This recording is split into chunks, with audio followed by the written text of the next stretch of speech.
So how many times we record this today, you think? I've done the opening now, like I think 17 This is times. two. Two. The first one, you didn't even do the opening the first time. I have the opening. I can play the opening. I don't know what happened to the back half of it, but bad things happen. Look, Not this is a, technology. this is a wildcat operation, chat. We're running this fast and loose over here. Just We are a small company and this is proof. yes, We doing it can't as even hire a competent person no, to do recording of Zoom no. calls. You got me instead. This is look. This is what you We get.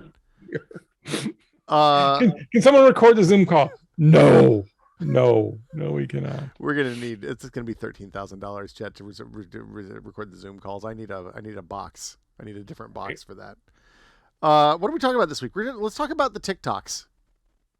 Yes, because we are a tiny, small company, we have to think of how do we reach people who don't know about us, or how do we reach people in different ways, right? It's a huge problem. Like, how do we let people know that we're making a thing that they want to buy and play with their friends who don't already know who we are?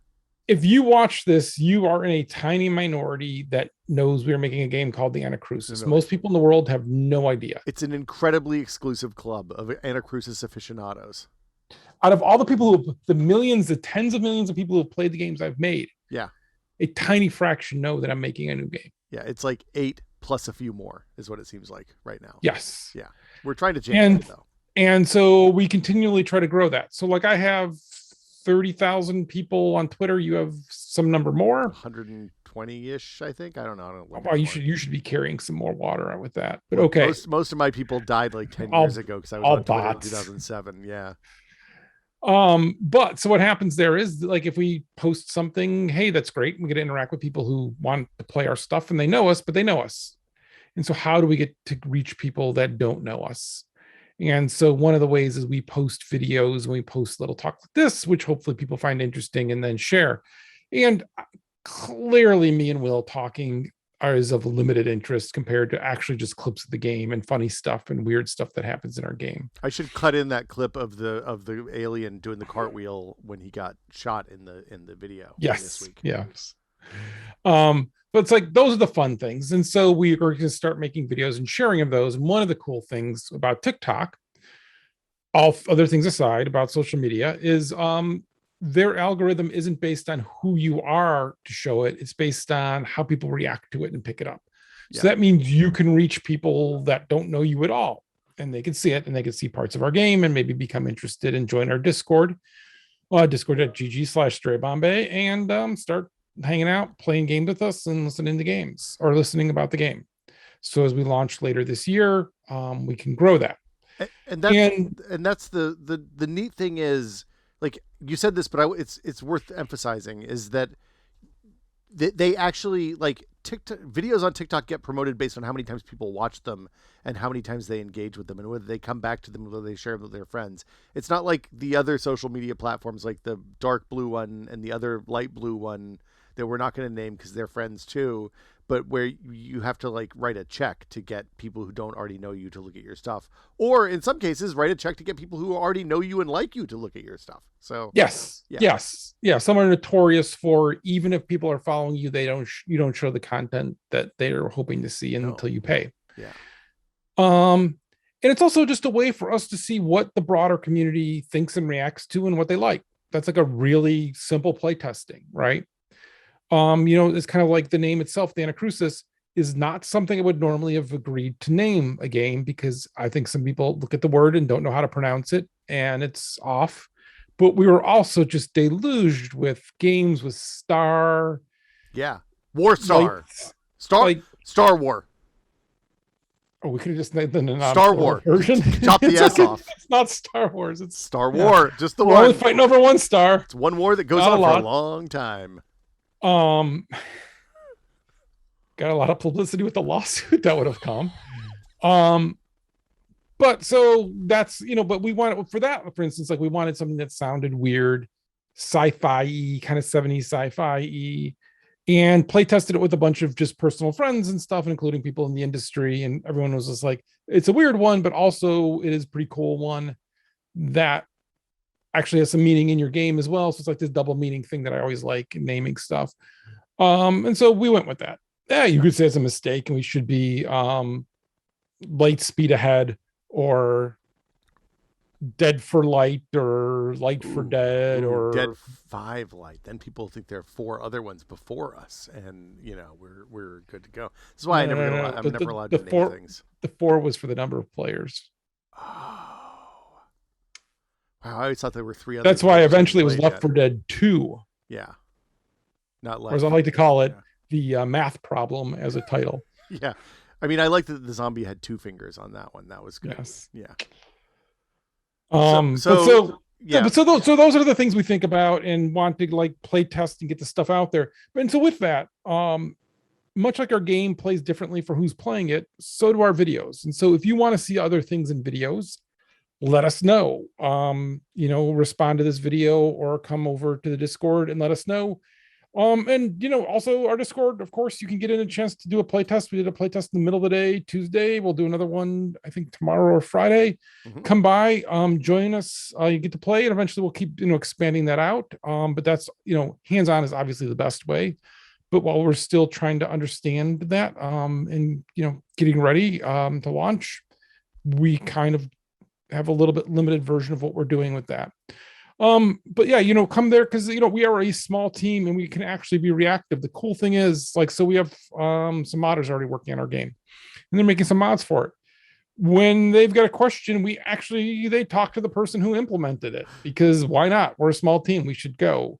I've now been told that we are smaller than the art team for a couple of the different co-op games coming out this year. That's how small we are. Oh So we're wow. small. We're gonna be scrappy. We are going to release with probably a little less content than we wish we could, but some of that is because we want to grow that content and find it out. So in fact, out of the episodes we're looking to originally release, we'll get into details later, but they're marketably different, the things you do in them, in a way, because we wanted to be able to test to see what people react to, what people like, and what people want to see more of before we just start making guesses of what people wanted more of. Well, and it's funny you say that because like when we were testing we just started testing episode 2 the other day with people externally. We've been playing it internally for ages, but with external people, like most of my assumptions for how I expected them to react to the first, say, 10 minutes of that campaign were immediately thrown out the window because they like we have some rules in the first episode about things that we don't introduce players to too early because we want to kind of ease them in and give them a gentle ramp. Episode 2 just chucks you right in the middle of it, and they picked it up immediately and got going. Like everybody we put in front of it so far has landed on with on their feet, having never played the game before at all, and it's really exciting to see that. Um, Well, but at the same time, like that's going to challenge all of our assumptions about how we've built the other campaigns that are coming yes. after this. Like, if we don't need to have that gentle ramp, why not just throw people right in the action and let them get to it? We don't Well, need I the mean, I hype think versus, is what I'm saying. I think you are. So even those maps. So one of the things that does adapt to is if the driver has no data on you, the driver starts collecting data and at some point goes, I got enough to go. That you're good players, you're bad players. I'm going to change what spawns ahead. Yeah. But also, like, our game is built, and that's, thank God, they can jump in and just start playing. Is it's built to be able to play with your friends, and if your friend's been playing a ton of hours, you jump in, you're actually going to get some game instructor pop-ups and some hints on how to play that they're not going to get anymore because they've been playing long enough. And we purposely always wanted to do that, where you could always just jump into the game, any part of it. You didn't need to play it in order. What we have is, if there's a first time player involved in the game, we will kind of tell you the canonical story of what you're doing, just so you have an idea of what you're doing. Yeah. But there's a lot of stories that happen after that where we're kind of just diving into the game and talking about the world and the characters and everything else going on. And that's one of the things that we want to be really clear. Like, we're making a game, we're not making a TV show. You're going to play our episodes more than once. And so if you're going to do that, what else can we do differently? How can we deliver that content and that story to you? And I think gamers are really smart that they can be like, oh yeah, I remember this is what we're doing in this episode, but now I'm learning something about Boris, or there's a little something going on between Nessa and Lance. What's that about? And you get these little snippets of what's going on. Well, I mean, yeah, it's on us to keep, like, we know you're going to play these campaigns over and over again, so it's on us to keep those entertaining for players. Because if we don't, then there's plenty of other things people can go do with their time. It turns out. Yes. Launching with like, I mean, I don't want to say light, but I mean, we're launching with like you said, we would much rather launch with way more campaigns than we have from one point of view. But from the other side, I'm kind of excited about seeing how players react to what we've built so far. Yes. And I'm really my hope is that that will help us avoid that kind of the dreaded sophomore slump where a studio makes a game, a bunch of people come play it, the studio takes one set of lessons away from that. The people who played the game took one completely different, and probably counter set of feelings away from their experience. And then the second game comes out and it doesn't at all line up with what the players were expecting, and everybody Yes. involved is bummed out about that. So hopefully we can just slide right on by that one. Well, which is also why we're treating this as games as a service and wanting to do this long tail version of this. Where we'll be updating this for years so that we're always engaged with the community. What we're building, what we're changing is iteration, not a wholesale throw everything out and start fresh. Yeah. Right. And so a lot of this is looking at, we play these games. We play co-op games every week with people in the Discord. In fact, That's this week we're playing .gg/Stray Bombay. Yes. And this week we're playing, we played Team Fortress MVM. And then we played a crazy version of Team Fortress that kind of played like Killing Floor, which was really interesting. Oh, wow. It's hard. And now tonight we're playing Deep Rock Galactic. So we play these kind of games that maybe are a reflection of how we think about our game.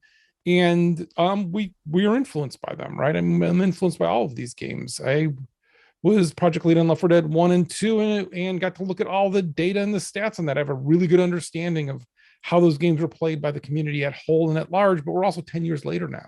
Yeah. What do people want? What do people, gravitate towards? Like, and one of the things is mods. That's why we have the modders, right?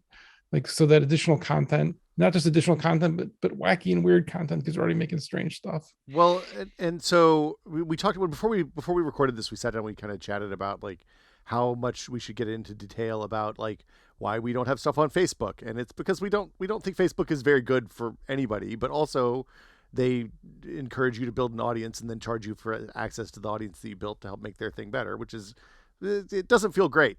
So I think the thing you said was that if we aren't a little bit uncomfortable when we're talking to the players, to the audience, then we probably messed up. So yeah, we should be oversharing a little bit. Yeah. A little bit too far. I mean, we're not showing you unpacking desks, though. If you want a stand-up desk and you live in Seattle, or we are more work from home than in the office, we have extras. Let me know. Oh, okay. But we wanted to give you some insight on how we think about these things and let you kind of know where we're coming from and seeing if that's interesting to people, and kind of just talk about that. And we do talk about that with the people in Discord or on Twitter or wherever, somebody watches this. Yeah. And then, and a lot of this also is getting more people to know about the game. And as an indie developer, there's then things that you want to see. You want to see people following the social media accounts, and then you want to see people on Steam wishlisting it, because wishlisting is a good signal to Steam. They care about this game and how they want to promote it. Now, when I worked at Valve for 12 years, I'm going to go knock on their door and be like, hey, psst, game coming. So they'll care some. But it's always good to have that community doing that and having that. And so it really means a lot, not just for us, but to any indie dev, a wishlister game. Yeah. I might go ahead. No, I was just gonna say I didn't understand how important the wishlisting was until some of the developers I follow and am friends with started talking about it. And especially before your game is available and people can buy it, and Steam has data about like, how many people are buying, how many hours they're playing, how many people are returning, stuff like that.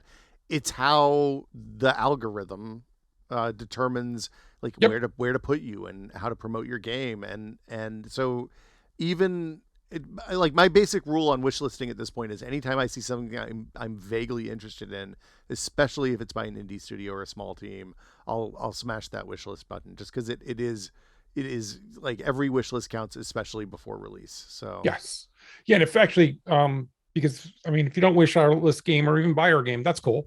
Yeah. But if you want to follow me on Twitter, I often promote other indie games. Some that I've talked to at length, some I don't know at all. The thing that I love about indie games, and the thing that was exciting to me about coming here, is like there's a thing that happens with big, like I love big games too. I just love games. But when you're talking about indie games that are made by these small teams like ours, or even smaller teams in a lot of cases, you end up with this distilled essence of the thing that team loves about games. and it's not the same thing that you get from a studio that 1,000 people, from an Assassin's Creed that 1,000 Yes. people work on, or even like a big indie. It's a different kind of flavor. So yeah, the games you're excited in. That's if we have. But to that point, that is the interesting thing is I think a lot of people realize like, okay, so there's this genre of 4-player co-op, and they kind of have some idea it's gonna be like this game or that game. And some of that is understandable, but yes, you'll be with will be 3 other players, and there are some similarities, but there's also a lot of differences. And a lot of what we do, I think I haven't seen in those other games, and especially a lot of like embracing, I don't want you to be miserable when you play our game. I want you to laugh a little bit, have some fun with your friends, and like be in a world that you don't want to take a shower after you've been playing because you're actually happy and light and wonderful. So yeah, we have the fun apocalypse is the way I like to think about it. The fun apocalypse. Yeah, I'm gonna write that down. fun apocalypse. Yeah. But yeah, so we're posting videos on TikTok. They're also going to go up on YouTube for the most part. Yes. You can follow us there. I'll post links in the descriptions and all the relevant places. If you want to get the first notification, hit the wishlist button on Steam, or join the Discord at discord.gg/straybombay. We post everything in there for everyone. And if you are a modder, we have a mod sign up sheet. If you want to play test, you can sign up to play test there. And if you are a streamer or somebody trying to start out like a news site or anything else like that, and you just want to talk about the game, that's one of the things of just not going to the big sites, but trying to do it ourselves, promote it out. And then as we talk to other people in other communities, happy to talk to other communities. We play with some other Discord communities and hang out with them.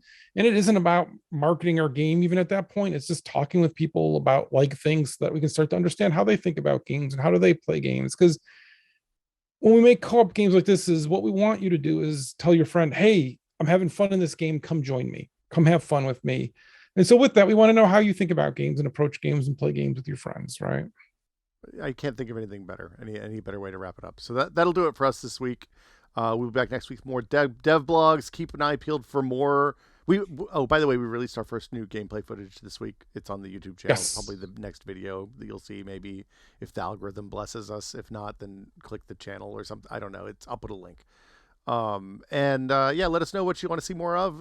And we will be back next week with another dev blog. Bye, everybody. Oops. See you. You're fuzzy. Bye. Yeah. Bye. There you go. Bye. Bye. Bye. Bye.